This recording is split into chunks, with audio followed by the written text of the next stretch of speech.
All my life, I've been growing fonder and fonder of wild places and wild creatures. With red-blooded playmates, wild as myself, I love to wander in the fields to hear the birds sing, and along the seashore to gaze and wonder at the shells and seaweeds, eels and crabs in the pools among the rocks when the tide was low. And best of all, to watch the waves in awful storms thundering on the black headlands and craggy ruins of the old Dunbar Castle, when the sea and the sky, the waves and the clouds were mingled together as one.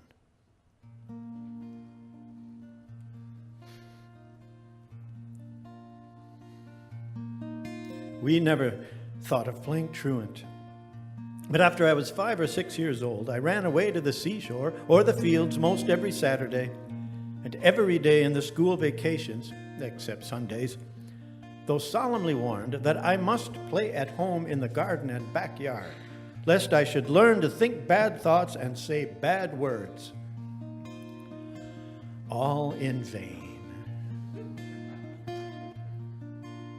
In spite of the sure, sore punishments that followed like shadows, the natural inherited wildness in our blood ran true on its glorious course, as invincible and unstoppable as stars. Oh, the blessed enchantment of those Saturday runaways in the prime of spring. Those were my first excursions, the beginnings of lifelong wanderings. I was raised on the holy ground, a running child in fields of clover. I was living in the grandeur of my father's land. Oh,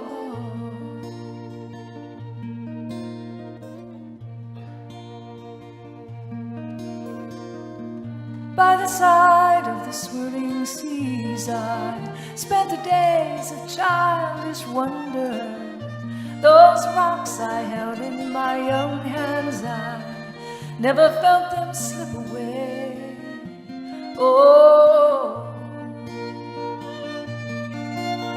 and the wind shone bright upon the waves, and the wind blew high as I was leaving. I sailed so far away, looking for adventure.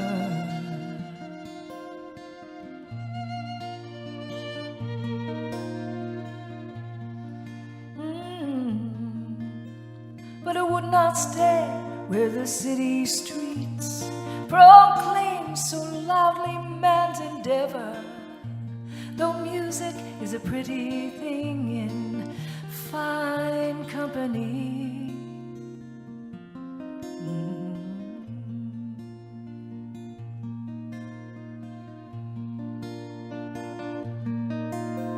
And it was in the South where my new home lay, with a dark-eyed girl and fine horses and hummingbirds and roses there in old Mexico.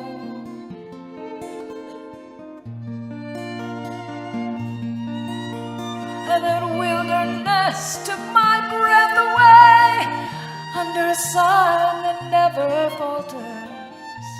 Man has to find his way where no one ever goes.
find his way where no one ever goes.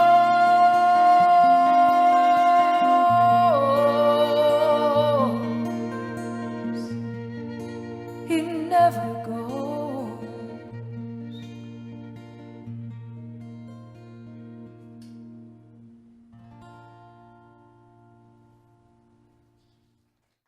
Why should man value himself as more than a small part of the one great unit of creation?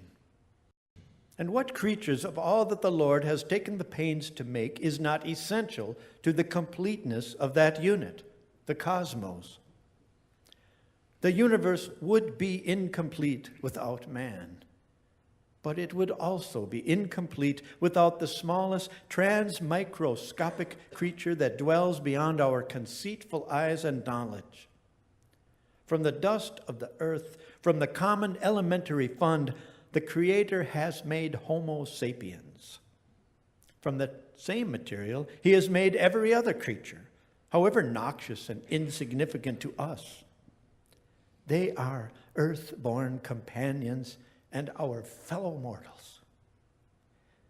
This star, our own good earth, made many a successful journey around the heavens ere man was made. And whole kingdoms of creatures enjoyed existence and returned to dust ere man appeared to claim them. After human beings have also played their part in creation's plan, they too may disappear without any general burning or extraordinary commotion whatever.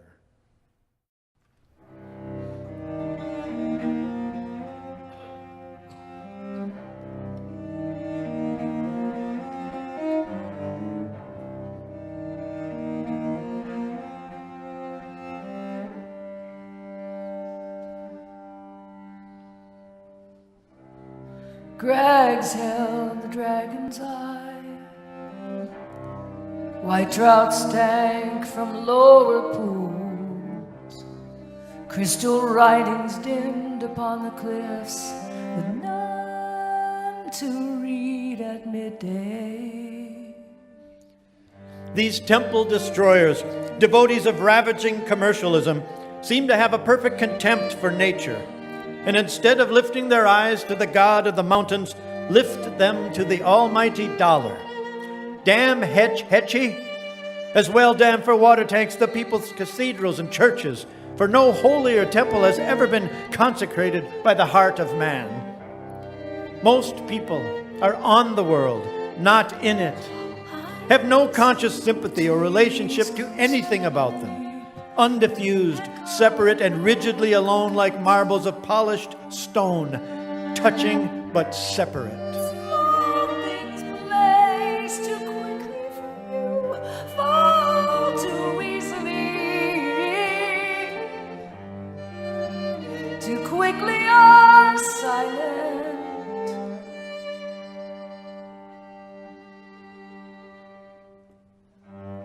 And so, bored with the ballet, this vile left the dance, one by one, as a bee to a hive. Girls that out on the quartz sea, they took the angry captain's home, past the marble nymphs drowned in the pools. Missed the footprints in the sun, and past the dried seas of evenness and God. From the forest of the peaceful rain. The battle we have fought and are still fighting for the forests is a part of the eternal conflict between right and wrong. And we cannot expect to see the end of it. So we must count on watching and striving for these trees, and should always be glad to find anything so surely good and noble to strive for.